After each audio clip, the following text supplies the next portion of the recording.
Allora, abbiamo ottenuto questo impasto che è abbastanza asciutto. Ci siete?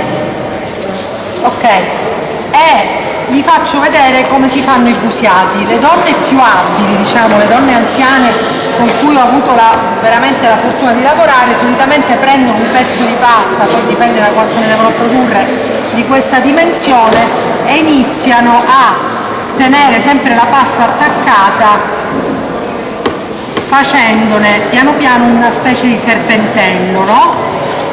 Che deve raggiungere, dico, se ci vogliamo semplificare la vita, ovviamente noi questo lo possiamo anche staccare. Io vi sto dicendo quello che ho visto fare proprio nella tradizione. La misura del serpentello ovviamente varia da mano a mano, perché essendo lavori artigianali ovviamente imprimono tutta la nostra personalità, la nostra manualità, e soprattutto ognuno ha il suo stile, quindi non ci sarà mai un busiato uguale all'altro. Quindi la preparazione dei pezzettini di pasta, quindi il serpentello viene tagliato a mano. Ci siamo?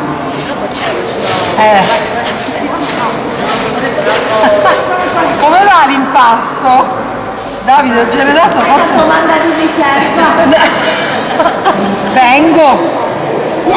Arrivo.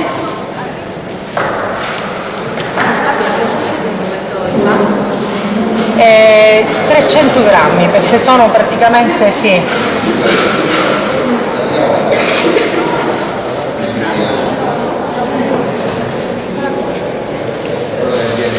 Perché se deve asciugare?